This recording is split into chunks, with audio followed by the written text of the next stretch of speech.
All right, welcome. Welcome to PACT's SaaS Roundtable. Really appreciate everybody plugging into this. I'm Dean Miller, President and CEO of PACT. I know many of you that are participating today and want to first thank all of our sponsors and supporters, including Bernstein, Boomi, Signiti, Eisner Amper, ORS Partners, SAP, and Troutman Pepper. We'll have the opportunity to connect with one another as you have done so for a few minutes leading up to the program, at the end of the program.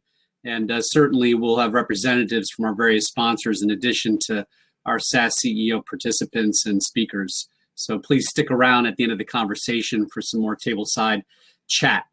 Normally in this pandemic, we'd say, I wish we were out and we were in person. Today is not one of those days. We are happy to be behind our computers with the storms that exist. And in today's format, we've got a fireside chat.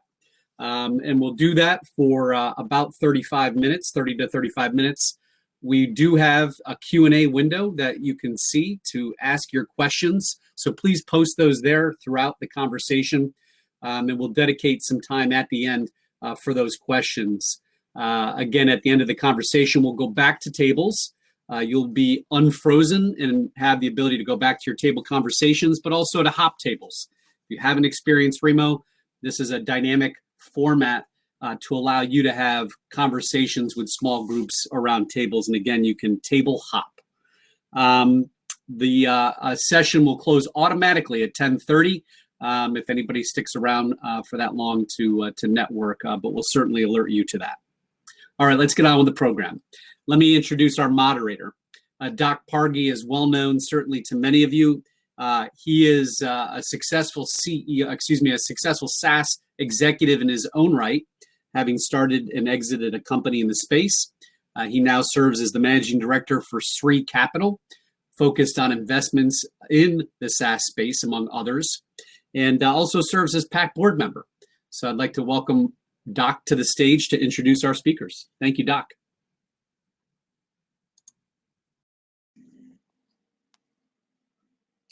Thank you, Dean.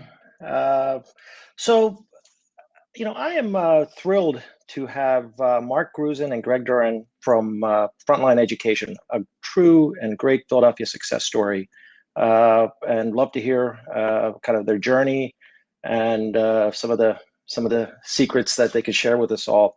And I tell you, as a venture capitalist, I would love to have had the opportunity to write the first check into Frontline. They've really done well by their investors, by their customers, and by their employees. So without further ado, and so as not to steal their thunder, I'd like to pass it to first Mark and then Greg so they can tell a little bit about themselves and the background, and then we can dig into the programming. So Mark, over to you. Thank you, Doc, and good morning, everyone. I'm Mark Grusin. I'm the Chief Executive Officer at Frontline Education. I've been with the company since July of last year. We're headquartered in Melbourne, Pennsylvania, and I look forward to our dialogue today. Great. Thanks, Mark. How's everybody doing? I'm Greg Duran. I joined Frontline back in, May of 2018. And so I've been here for the last few years. And prior to that, I had been with another local Philadelphia company, Fiberlink, which was acquired by IBM. Look forward to chatting with everybody today. Great. So thanks, Mark and Greg. And I think it would be helpful to start with you, Mark. It'd be great for the audience to learn a little bit about the history of the company. How did you get your start? Describe your various pivots that I'm sure you would have made to get to where you are. So to love to also understand, some key points where you had difficult decisions to make. That's a lot to take in, but I think it would be helpful to kind of frame the program. Yeah, sure, Doc. Why don't we start with the history of Frontline, and I'm happy to share some of the other questions. So today, Frontline Education, we're 100% focused on the K-12 administrative and operational systems for school districts in the U.S. There's about 13,500 school districts in the United States, and we serve about 10,000 of them, so it's about 80,000 schools. In Pennsylvania alone, we have about 400 school districts. We've got about 1,000 employees and contractors and 9 offices around the U.S. The history of the company, it was really founded very similar to other technology companies on this idea of automating a manual process. And in our case, it was managing substitutes for K-12 school districts. Today, that one product is called absence management, filled over 40 million absences in schools around the U.S. last year. Once that product got launched, when the company was founded, a few years later, they founded a second product, very much aligned to absence and in alignment with the human capital area, which was time and attendance for school districts. About 6 years ago, the founder sold the company to an early stage PE firm called Insight Venture Partners. And the investment thesis was around a couple principles. One was that the K-12 space is really highly fragmented. It was that way 6 years ago. Excuse me, it is today. And that's really from a market technology perspective. But in spite of that, there's an enormous amount of invested capital in the space. The outcome of those two dynamics is really that smaller tech companies are entering the market very rapidly, but those companies have challenges scaling because it's very hard to scale up and serve 13,000 school districts. So Insight saw that opportunity and went really on a buying spree, an M&A to acquire a bunch of companies on behalf of Frontline. They owned the company for 3 years and they made about 10 acquisitions. In 2017, Thoma Bravo, which is more of a later stage private equity firm and the current owner, purchased the company from Insight. And they had a very similar investment thesis. The market was still fragmented, lots of invested capital coming into ed tech, and a really good opportunity to continue the good work that Insights had done through M&A and bring quality assets into the company. There was one very different thesis that Thoma Bravo or TB had, was they saw the opportunity not just to buy those assets, but to really bring them together, both internally from an operational perspective and externally in the market from a go-to-market perspective. So for the last 3 years, the company's really been focused on internally bringing all our teams together, having one set of systems, really having an enterprise mindset internally, and the same thing from a go-to-market perspective. So just to share, a couple examples of that work to date, we've got about 98% of our customers, on a platform. So it's not a bunch of disparate assets anymore. The company's fully integrated. We continue to be very acquisitive in the market. Since I joined last July, pre-COVID, we purchased 6 companies.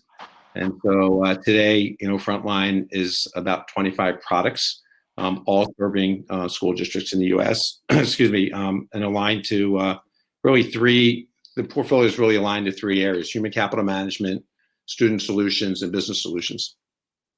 Regarding, my background prior to joining Frontline, I was at another education technology company, Blackboard, for 5.5 years. And prior to that, I was an executive at IBM in their software group. Great. Wonderful. Thank you. Thank you for that, Mark. I think that was some great context. So Greg, over to you. Since M&A is such a key part of the strategy of the company, can you share with us kind of how you approach M&A? And, you probably by this time have it down to, quite a repeatable process. So I'd love to hear how you approach. Yeah, of course. I would say while it is repeatable, I think we're constantly refining. And I think each time we go through one of these events, we look back and say, what do we need to do different? So it's kind of more of a journey. When we think about M&A, I think the thing to start with is maybe how we think about, creating value for the company through M&A. And so just Frontline in general, Mark talked about, Thoma Bravo being our current, financial sponsor. For them, it's about EBITDA and growing the overall. So it's really about profitable growth for us at this stage. And so for us, it starts with what's the multiple of EBITDA? But we really approach M&A really from 3 perspectives. The first would be what we would call TAM expansion or moving into new markets. So, as Mark talked about, we focus on, kind of solving administrative needs of the K-12 school districts. And so we're continually looking for new opportunities to bring new capabilities that would solve that need more broadly. So TAM expansion we want. I'll talk a little bit more in a second about how we how we approach each of them, because our approach to even like what creates value for our clients and what creates value for the company will differ. The second would be what we would call a roll-up. So that's where we go back into a market that we're already participating in, and we're looking to just grow that segment of the business, maybe through just client expansion or getting into new geographies that maybe we're not in at that point. And the last would be the retirement of technical debt. But I would say primarily the first two is where the majority of the effort is. And when we think about TAM expansion, so going into a new market, the things for us that are really important and that we focus on when we get into that is we're typically looking for an asset that has a leadership position in what they do. So typically looking for the best asset in there. So high quality technology. We're looking for something that's really scalable and has a strong leadership team. And it's because for us, given that we have access to most of the K-12 school districts today, when we go into a new market, we very quickly can take that product and bring in those capabilities to all of our districts. And the leadership team is important there, primarily because it's typically not an area of domain expertise for us, and we're looking for that team to help us grow that business inside of Frontline. They often will become like a new segment of the business, and it really ties into the second piece, which is the roll up. Because once we do a TAM expansion, we're willing typically to pay up for that type of asset, because we think about it more as this concept of a portfolio theory, where these second assets through the roll ups, we typically do not have to pay quite as much for those second assets. And so what's important for us is either going into a new geography or just an area where there's a concentration of customers that aligns to our client base. The actual core technology is a little bit less of a focus for us in those assets. Often, by bringing those clients into the company, you can migrate them to what should be kind of a best of breed platform. So for those clients, they're typically getting an upgrade as they come into Frontline, as well as access to other capabilities. And then the last one is just the retirement of technical debt. If there's just, as the business grows and technology evolves, we'll go with the build versus buy. The question of build versus buy, and often you're just given the timetable, of creating shareholder value. It's often easier for us to go buy a best of breed technology versus have to do it from scratch. And so those would be the three areas. Excellent. I'm sure you've acquired some war stories through the acquisitions. Care to share one? Particularly interesting story? Yeah, I think maybe more broadly, one of the things that we tend to see in M&A is, for folks who are, thinking about themselves, I think the recurring theme that always seems to come up, and it's not always bad, but it's just always the one thing that I think we wind up seeing is taxes, right? I think most companies early on don't think a lot about taxes. And so either they'll take a very aggressive position, or they will maybe just not put the focus on it. And as a result, when we go through our diligence, I would say if we ever wind up getting into conversations about about things that take away from shareholder value on the seller side, it always seems to come back to taxes, and it's just not the first thing that people think about. So knowing that, I think it's always one of these things. If you're going to go down that process, just understand where you are and where the risks are, because it always becomes a conversation at some point. Excellent. And I guess one final question on the M&A side: do you have a preference on doing an earnout where you keep the founders, or do you just prefer to buy them out, keep some of the key technical people, and roll it in? Do you have a particular preference, or is it situational? Yeah, I would say generally, I might separate those two, the earnout versus keeping the key people. We always like to pick up, good talent, particularly people who, what we find, particularly with the founders, they're very passionate about K-12.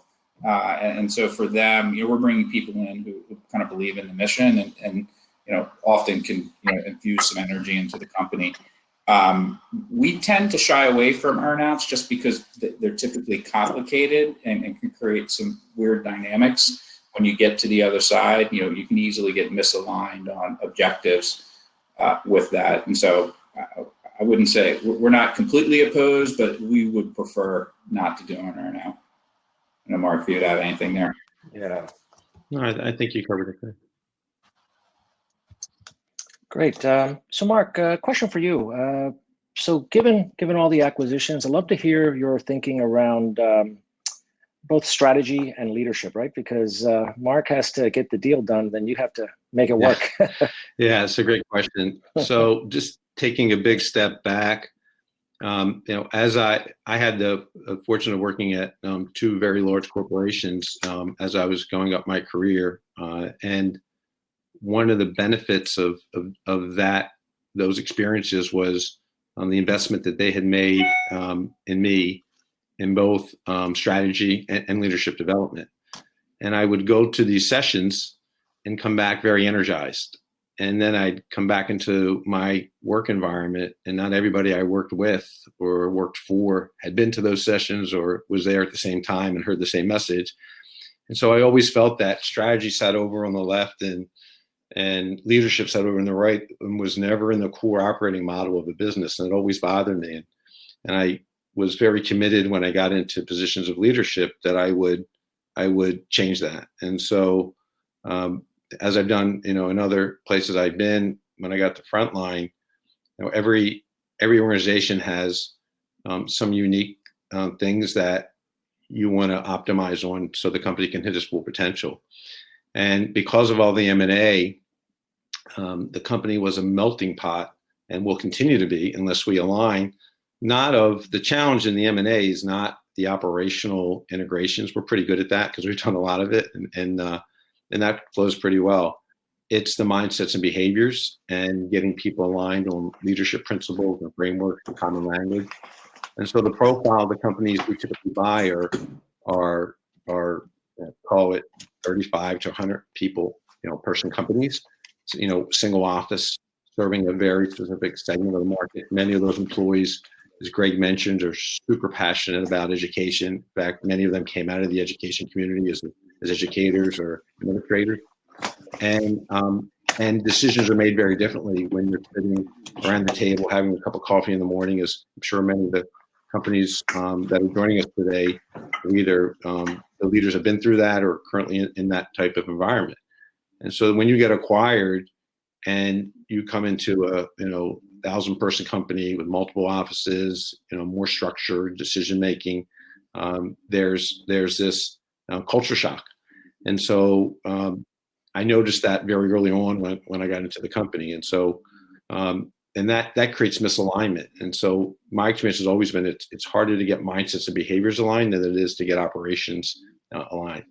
So when we took a big step back, we created a leadership cohort for the top 50 leaders in the company, and those were my directs. And my thesis behind that was if we could get alignment of mindsets and behaviors and leadership principles and common language of those 50 people, they would activate the rest of the company. And so we embarked on that journey, and that group was the one that really set the trajectory for our multi-year plan strategy. And they've been meeting every quarter. We've got another one coming up next week, and we just our executive committee just took a look at a survey that we did for that group, and you can just see on some key principles and questions that we've asked to make sure that we're moving in the right direction. That after every quarter that we meet, you can just see the bar going up. It looks like like a perfect trajectory. That every time we meet, we just move further and further along that maturity curve. So it's been very rewarding to see that happen. We're now in a place where we have common language, we have common mindsets. We are moving on a journey together. It certainly isn't perfect, and we continue to be acquisitive. So we have to continue to catch new companies up and leaders as they come into our portfolio and our family, and we're excited to do that. And we've also now moved those things into our core operating model. So if you imagine like a Venn diagram where we have strategy, leadership development, we're going through our fall plan, and we have a PMO office, all that has to come together in a way where strategy and leadership don't sit off to the side, but they're part of our core operating model, part of our management system, part of our KPIs. And to me, that's really been a key ingredient to our forward-going success. Oh, excellent. So it sounds like you really institutionalized this concept of the top 50, and it just runs quarterly and quarter after quarter, and the bar keeps going up. So it's really not an easy thing to execute. So congratulations on that and getting the buy-in. I myself have, in my previous role as an entrepreneur, we had done several acquisitions, and that was the biggest challenge, is kind of bringing it together and getting the new assets to buy in. Yeah. So and just to add your comment, Doc, people are influenced so much by where they live in the country, how they were raised, what their professional and personal experience were, and just throwing them into a new environment with many other people that do not have common language, is without some adjustment, is not an optimized recipe for alignment. And so, in lack of that, you can see, while we could operate optimally from an integration perspective, without leaders aligned in common language and common principles and common thinking, it would accelerate the things that we want to do. Excellent. So Greg, as an investor, I spent a lot of time thinking about metrics, especially for, given that our core investment thesis is enterprise SaaS. So we spent a lot of time thinking about it, and both kind of broadly and then tailored to the specific industries. So can you share with us how you use metrics, and obviously how you use them to run your business, given that you're a pure SaaS business? And I think the audience would love to hear how you think about it and how you really. Yeah, of course. So, look, I think the first thing to understand, at least from my perspective, is that the metrics have to align to your business. So I think we're all probably in the room here familiar with a lot of the core SaaS metrics. I think they're pretty ingrained in what people do. I think the thing for us, and we spend a lot of time internally talking about how they align to what our objectives are. And so when Mark and I we talk to the company, we try and simplify things down to back to this idea of common language. So simplify things in a way that everybody's saying the same thing.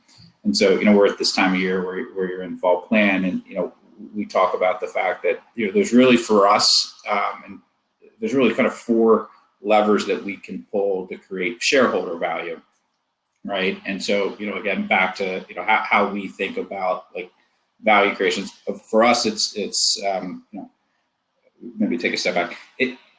It always comes back to the clients and delivering a good client experience and putting out the right product into the market. But how do you measure that? For us, it comes out in our ability to grow EBITDA, grow EBITDA, and so that's the starting place. But for us, how do we optimize that? There's really kind of 4 opportunities for us, right? We can get more efficient in acquiring customer revenue, right? That would be one. The second thing we can do is that we can put time, energy, and investment behind trying to retain more of the clients that we have.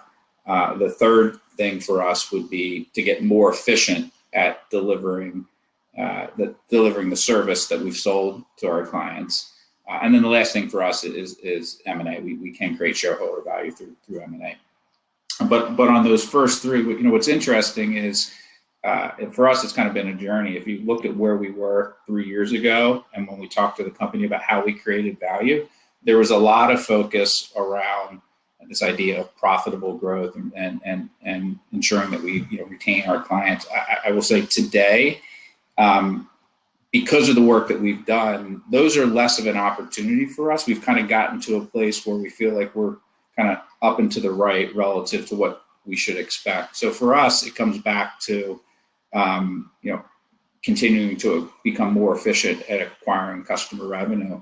And what's interesting about this, and I think Mark talks a lot about this in the company, is that it's not always just sales that needs to deliver that. Do we have the right client experience? Do we have Do we have the right products, right? Or does the product fit the needs of the market, and are we aligned to what our customers are looking for?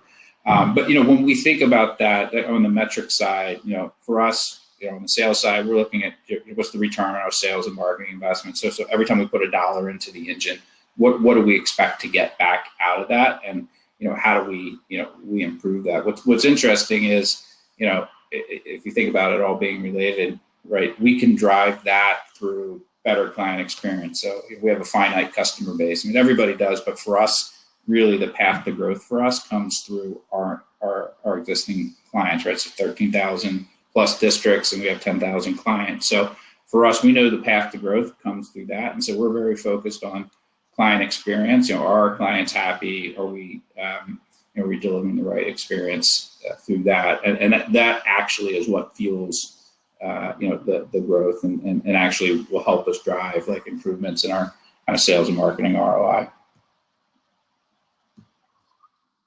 Excellent. Do you have a core system that tracks this all, or is it kind of disparate systems? Because that's one of the keys to tracking these metrics, right? Is having it either having the ability to generate them quickly. So one of the benefits we had, one of the things that our current investor group brought to us was an understanding that was important and having good insight into the business. And so one of their investment theses, and not just with us, but with really all their companies, is they put a tremendous amount of investment capital and energy behind, building up that infrastructure. And so we did go through a project shortly after I got here. So it was about a 12 to 18 month project of really redoing all our internal infrastructure, our systems and everything. And so we do today, we went through, we implemented a new CPQ, we redid our GL, we put in BI tools, and so it's all tethered together today. And so we do have fairly robust reporting. I think Mark says all the time, data is not our problem. And so I think we've benefited from the approach that Thoma Bravo has with its portfolio companies. Okay, excellent. So Mark, I wanted to turn it over to you. I'd love to kind of get your view on kind of your portfolio capabilities, and then how you go to market on that. It sounds like you've already got a big chunk of the market. So I guess a big part of the strategy is sell the existing customers more. But I'd love to just kind of get your view. Yeah. So the TAM in our space is very large. And just to sort of anchor, where our swim lane is. So we are only in K-12 school districts. We're not in higher ed. We're only in the U.S. We're not out. We don't even go into North America, and we're outside of the classroom. So that's our lane. And certainly, if we felt like the TAM became limited, which there's vast opportunities within that TAM alone, we could go in all those directions. We could go international. We can go into higher ed. We can go in the classroom. But philosophically, my view is, we're already a very complex business. So anything we can do to simplify, we have 25 products, lots of M&A, things come together organically and inorganically. Let's stay in our swim lane until we have a point of view that we haven't fully capitalized on the TAM. So that TAM today is sort of how we think about the business when we want to grow and when we do expansion. There's whole parts of that TAM that we don't even play in, like school safety, for example. So I can go through lots and lots of areas. Today we're in 3 big parts of that area. One is human capital management, and when you think about that, the way I describe it to people not in our business is, think of PeopleSoft before they were bought by Oracle, purely human capital. So, and what that looks like in a K-12 school district is really tied to absence, which was how the company was born, time and attendance, recruiting and hiring, and professional growth. So those of you that have school-age children, they have a day off for teacher professional day, that's the professional development work. So just like many other industries, they have to have continuing education and accreditation. So those are the big parts of that portfolio. The second area is in our student solutions. And that's really made up of 3 sets of capabilities. We have a very large business in special education that is highly regulated in the US through something called an IEP. There's lots of reporting. I always use an analogy that states are like countries because there is a local control element to education in K-12 in the US. So while there's federal regulations governing a lot of education, the majority of funding is at the state and local level. And then the decisions are predominantly made within the guidelines of those federal regulations, at the state and local level. So, we participate in that environment, again, from the business administrative side. We're not in the classroom with our special education, but all the reporting, the Medicaid reimbursement, the delivery of the IEP, all the support mechanisms so teachers can teach, and the special education are the parts that we do.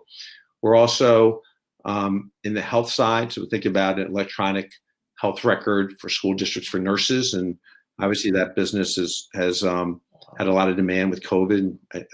We can talk about that later if you're interested in what happened with that. And then we have something which is the system of record for students called the Student Information System. So that is, if you think about most automation in any industry has a back office system of record, and then a system of engagement. So the system of record for students is what they call the Student Information System. And then the third area is business systems. And just think about a typical back office ERP. The ones for school districts and K-12s are very unique. What we built for school districts would not work in other industries because you have things like pension funds and all kinds of interesting things and that are engaged with teachers that have to do with their back office operations. So those are the three areas.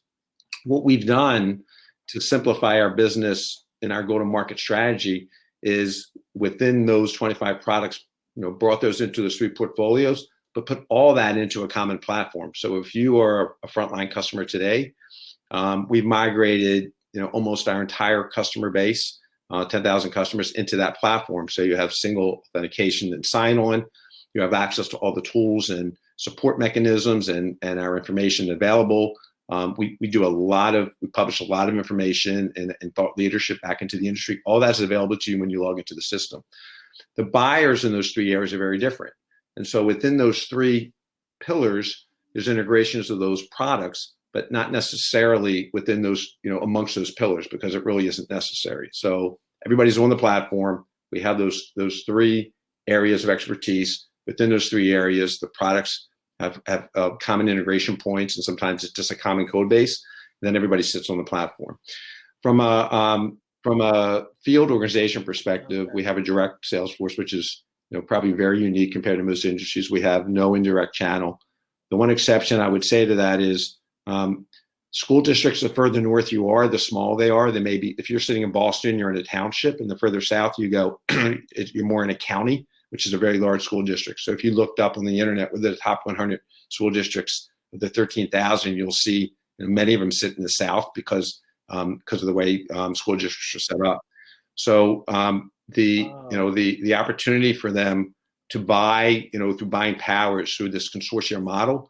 So especially up in the Northeast corridor, buy through that. Like in New York, it's BOCES, and there's these different buying consortia. So if you consider them a channel, we would effectively be working through them. But our field force is a direct organization, and I think that's a little bit unique. The other thing is we're in 85% of the school districts, so we're not a greenfield sales force. We don't divide into hunters and farmers. Everybody is practically is a customer of ours, so they know who we are. Our goal is to make sure we're bringing value into that relationship, and that we have the opportunity to bring other products, both from an economic and a technical value proposition, into the market. Wow, excellent. So that's interesting. So you've achieved kind of becoming the system of record. So the stickiness with your clients must be very high, right? Your return must be extremely low. We do. We benefit from very, very high retention rates. Yeah, excellent. So Greg, I want to take it to you for a question, then we'll finish it up, I think, with you, Mark, on COVID, because we do want to spend some time covering that. But Greg, I think a question for you is, how do you balance the needs of kind of customer satisfaction versus shareholder value, right? Oftentimes they conflict. So you mentioned it briefly earlier, but yeah, sure. It's an interesting question because you do have to do both, right? I mean, our shareholders are, are client of the companies as much as the clients that we serve. What I would say is that we spend, we talk about the business about running it for the long term because, Thoma Bravo is a financial sponsor and their goal is to generate returns for their shareholders. But the company, will be here for a very long time. And so, the thing that we talk about, and I think the way to think about it is, shareholder value comes from delivering a good client experience and doing the right things for the clients over the long term. And I think with that as a principle, we try and use that in our decision making. I think, there is the reality though that, each investor group has their job, which is to create shareholder value. And so, I think, for us, maybe a way to think about how we would balance those two, would come through M&A. So, or how we think about M&A. And so if you think about this idea of whether it's, bringing a new capability to market or retiring technical debt, we will often lean towards M&A because of the timetable, right, that it takes to take a product from, from inception to market. And so others may take a different path because they want to do it exactly the way they want to do it and build it from scratch.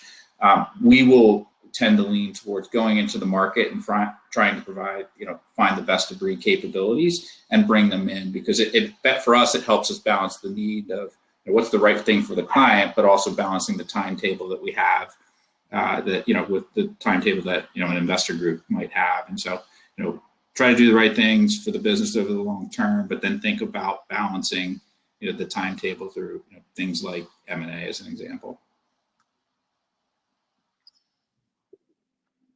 Excellent. Thanks. So, Mark, I'll turn to you and then we'll take a few questions. I think I'll be remiss if we didn't discuss COVID. Obviously, I'd love to get your thoughts on how did it impact you, both internally and externally, and how you had to adapt in very short order. I think, so if you go back to April, which seems like a lifetime ago, under the COVID terminology, we closed our offices around the country. We made that decision, like many others, I'm sure, on the call today. And we turned to 100% remote operations. And I was, really concerned to make sure that we could have, continuity of operations throughout all the areas of the company. Some were very intuitive, and we already had some remote workforces, but others were more concerning to me. So we monitored very closely. I asked Greg to lead that work for the company, and so he formed a team, and we got moving. And I'm very pleased to share that quickly we realized we were okay. And so we've been operating 100% remote since April. And we continue to monitor, when's the right time to come back, what is happening. And so internally, and it, like many companies, it put not operational continuity strains on the business, but I think emotional strains on our teams because, many of our employees, no different than any other company with a diverse workforce, had to deal with, kids at home, childcare, finding a quiet place to work, not having the right tools at home, all the things you would imagine. Some people work very well by themselves. Others, really, get energy through human interaction, and so all those dynamics were playing out. So we also went through a process of saying, how do we make sure we think about both, employee engagement through this time and employee productivity. And not just only look at it through a continuity of operations lens. And I think the teams have done, some really nice things in that area. We've done a couple surveys out to the employees to understand, where they were through that process and how they were feeling about, what would they think about coming back. And we continue to rely on their feedback and not have a forced march back into reopening. And that's really been an operating principle for us. We've also dramatically increased our communications. I do a weekly note out to the company, making sure that we're transparent, we're communicating, because we, without that interaction happening, real time, it's very hard in person to make sure. So Greg and I and other executives were doing more both departmental calls and all hands calls and things like that. And I think it's the recent survey we did was, I think that was one of the important adjustments we made. Our employees really appreciated the step up. I was worried was it overkill, and it was actually the opposite. People were very, very appreciative of the transparency and the communication that we did. Externally, we went through a couple things. The first thing we did was while Greg formed the operational team to make sure we had continuity in the business, we formed with another leader in the company, we formed a strategy team that said, what adjustments do we need to make to our business through these different stages that we're going to be going through. And again, back in April, we had no idea really what was going on, and we started that work. And we came up with a framework that I think is a really good one that would apply to any company, which is what's happening, in these different areas. So for us, it was, shortly after we closed the offices, about 3 weeks later, most of the school districts in the country closed. But when we started this work, we didn't know that we had these sort of scenario planning outcomes. And the first thing was what's happening between now and the end of the year for school districts, what's going to happen in the fall when they reopen, and what's going to happen post-vaccination. And we felt like those were the three sort of buckets we had to be agile and adjust our business model to, and making sure we were bringing the most value into the market. And that there would be some permanent changes to our industry related to what was happening even post-vaccine. And the example I was telling our team was, if you think about telemedicine, whatever the adoption curve was for telemedicine pre-COVID, it shaved years off on the adoption curve of acceleration. And I think there's things in every industry you're gonna find that with, including ours. So technology became a big enabler. While there was an enormous focus on in the classroom and virtual learning, there was also this big focus that didn't get as much publicity about how can schools operate in remote environments? How can we support teachers so they know how to teach remotely? While higher education had a good start on remote learning and virtual learning, K-12 community in the U.S. had almost no experience in that. So we put together work in that area through our professional development. We had to take our systems and make sure that our clients knew lots of functionality that they would have never used that existed, as they had to automate processes. I'll give you a good example. In our special education business, through this IEP process, there's a very important part of it where the parents and the instructors meet in the classroom and they go through the goals for the child for the year. Those were being done remotely. It would have been unheard of to do that at any school district in the country. And then so you had to have this type of electronic signature. And so we made people aware of that capabilities. And I can go through hundreds of examples that either things we had to just enhance in our roadmaps or things that existed that our clients really didn't take advantage of. Time and attendance, very unusual for teachers to time clock in and out remotely. It existed, but not used. So geocaching and all those types of things. The other thing that was very, very important was helping our clients through our thought leadership. So we created a series called Back to School. We partnered with Pepperdine University, the American Enterprise Institute, Bellwether Education, and we put a series of webinars together of getting back to school safely. And we touched on many, many topics, some aligned with the things that we do in the company, but a whole host of issues. Many of them had nothing to do with our capabilities, but more about just bringing thought leaders throughout the industry together. And it's just part of being a mission-based company and aligned to education.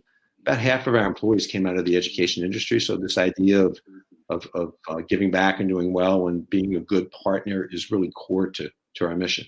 So the last thing I'll share about this was, we were back in the fall through one of our acquisitions last year, we had bought this electronic health record company.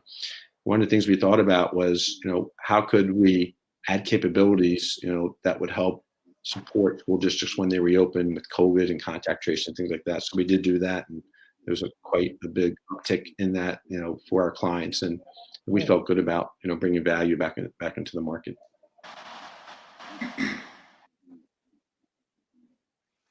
Excellent. So that's interesting. So in some ways, it's enhanced your business. You got your clients to use functionality capabilities that you already had, and then in other things, you kind of identify things that'll be kind of roadmap. So that's excellent. And I guess before I turn it over to some questions, do you, in terms of internally, do you foresee more of a hybrid model in terms of remote plus thing, or I mean, or do you anticipate eventually going, post-Brexit? Yeah, we're actually back to the office? talking through that now, because I do think in the new normal, the way most companies will think about collaboration and the need to be in office is going to change. Engagement, and I'll just give an example, back to our leadership cohort. I was very concerned. We did 2 leadership cohorts through the pandemic, and I was very concerned about the level of engagement versus being in person. And to my surprise and pleasure, it was actually higher, because while there's a one-on-one dialogue happening in person, oh, wow. in the Zoom model, we were having conversations, but there was an enormous amount of people, chatting, through online and getting points of view in. So actually the engagement level in that model was off the charts. And it really made me reflect about, what does the new norm look like, both from, productivity, getting things done. So we're going through that process right now. We're thinking through that. We want to do that transparently and jointly with our employees to make sure that everybody's aligned in whatever decisions we make, but we're absolutely open to different models and thinking through all kinds of ideas right now. Excellent. So let's go to a few questions that we have from the audience. I think, Greg, this would be for you, this first question, and it's related to M&A. So once you identify the company and you go through the acquisition process, what's the typical timeline to kind of close the deal and then to integrate and align? And if you can identify some typical bottlenecks that you face. So time to closing the deal and then integration alignment. Yeah, that's a good question. I don't know that there's a one size fits all. It really will vary on the types of assets. What I would say is we tend to use speed as a weapon, right? In M&A, I mean, often these are competitive processes. Because we've had more than one at bat at these things, we're typically not starting from scratch. The other thing we tend to do is we do rely on quality third-party vendors to help us with key things like technical, legal, and financial diligence. And so typically I would say that outside of the sourcing, but when you really get into an active dialogue, I would say kind of 30 to 45 days is probably the average from the point where we've kind of issued an offer through getting to the point of signing. And candidly, and we tell a lot of sellers this, that we can go faster than we'll overwhelm them with that, because typically they're smaller companies, there's fewer people involved. So we do use that to our advantage. Yeah. The integration and getting aligned, I'll let Mark add in here on some of this stuff, but on the integration front, I would say typically, it depends on the stages. We talk about M&A integration in kind of 3 big buckets. We would say transfer, we call it TOE, TOA, and TOB. So transfer of employment, transfer of assets, and then transfer of business. And underneath there's a lot of things that go on, but for transfer of employment, how do you get an employee into the system so that they're just a part of what we are, whether it's payroll, benefits, and just getting them acclimated to the company. There's a set of activities underneath that. Transfer assets, just get the legal entities under, get them using our legal paperwork, and and actually having all that sit on kind of the frontline legal entity structure. And then transfer of business is always the long tail, and that will be all the operational things that go with this. So ultimately, when you get to transfer of business, there should be no distinction between the prior company and the company that you have. And so it'll depend on the deal, but you should think about it as kind of 6 to 12 months as being typical.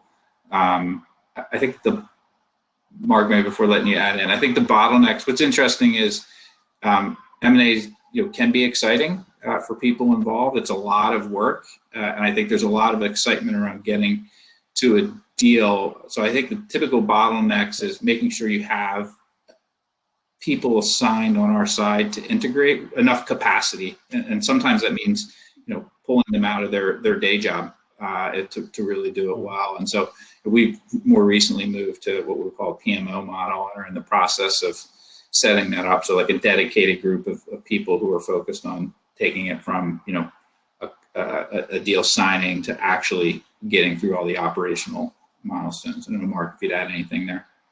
A couple of things. One is, we find it to be a best practice to have a sponsor in our business that is, we try not to make it the same sponsor each time to overload. There's a couple of reasons. One is the load balancing. The other one is to give our leaders experience in going through that journey. It is unique if some of them haven't come through that. I will tell you that, some of my direct reports came in were M&As and CEOs of smaller companies that have moved up our organization. So we work very hard to make sure that there's career pathing and tracking for high potential folks that come in, and so they feel like they're part.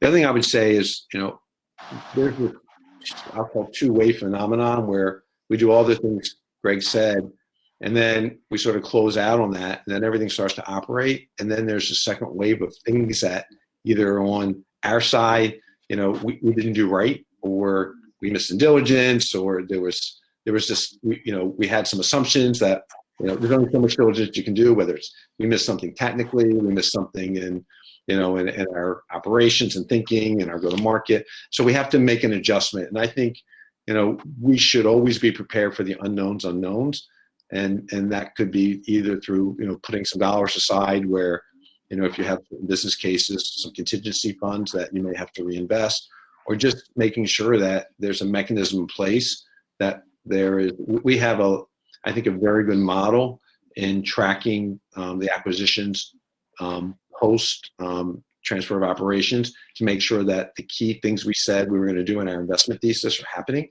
and being flexible enough to know that we won't always get it right, and not frustrating ourselves or the company we acquired through that process, but just accepting that we should expect that, and that's normal. And I think through that model we get healthier.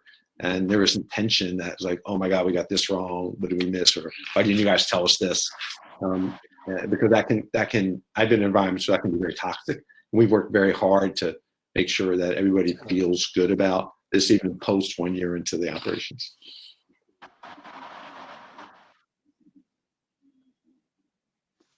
Excellent. I must say, 30 to 45 days to close and 6 to 12 months to integrate is very fast. Congratulations on achieving that. That is quite impressive. So I think we have time for one final question.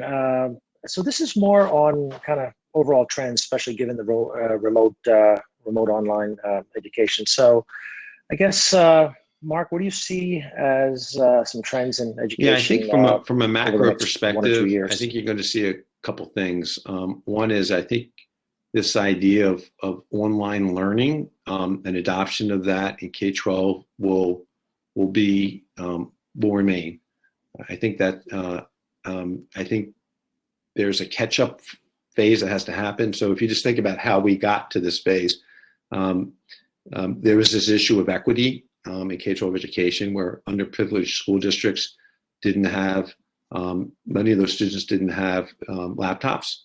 And so now, that was the first phase of all that. And then there was the connectivity of Wi-Fi, and you've probably seen news articles about that.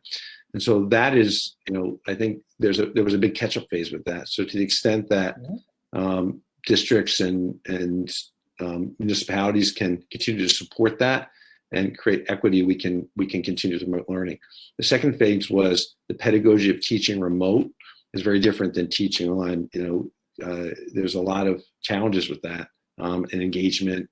And then the assessment part of that's coming out now, you're seeing big declines through that process. So I think longer term, you'll see a hybrid model, even when everybody's back to school full time, where there is benefits to remote learning, but it has to be done through enablement of instruction and pedagogy in a way where it's optimized online, and assessments are done appropriately to help support that and instructional. I think those are from a sort of in the classroom perspective, those would be my perceptions.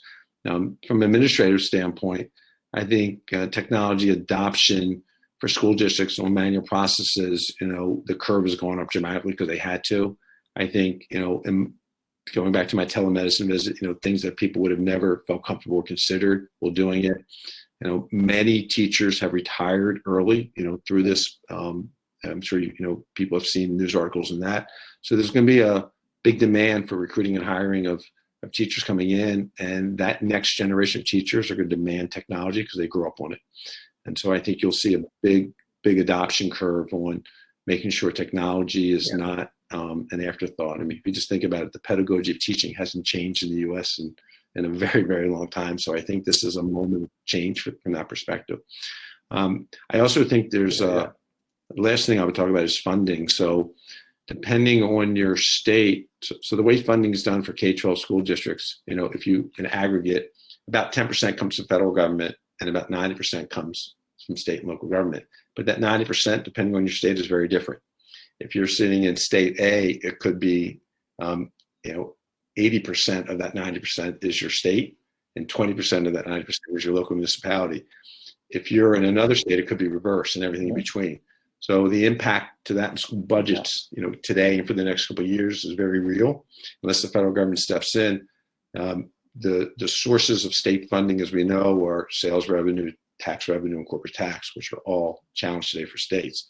The sources of local revenue are real estate tax, predominantly property taxes. So if you're in a state, in a district that relies more on your local, you're going to have a better funding source going forward versus one that has more of a state. So we've been watching that very closely and seeing, how that is going to impact, future investments, at the district level.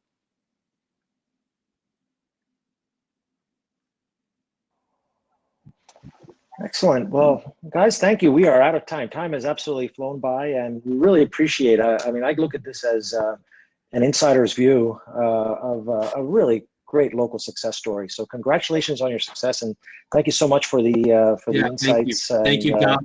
Thanks, Doc, for your moderation, and Mark and Greg for participating. I'll pass it over to Dean. There's a reason that your investors, Thoma Bravo, are spending so much time in Philadelphia, and it's great success stories like you all. We do have more time, and again, we've got some great people participating. Many both established as well as up and coming SaaS leaders in the community, and I know they want to spend a little more time. We had some great questions that we didn't get to, so we're going to jump back into the Remo room for networking and ask Greg, Mark, and Doc to just take separate tables so that people can join them and follow up with questions. We have about 25 minutes of time to do so. And again, want to just thank you all. Thank everybody for participating, but also our sponsors. We had Chris McNabb, the CEO of Boom, participating, Chris Miller from Troutman Pepper, Bernstein, Signity, Eisner Amper, ORS Partners, and SAP. So to them, appreciate their support of our technology community and specifically our SaaS software community. So with that, we're going to go off broadcast back into the Remo room tables. And again, enjoy the conversations.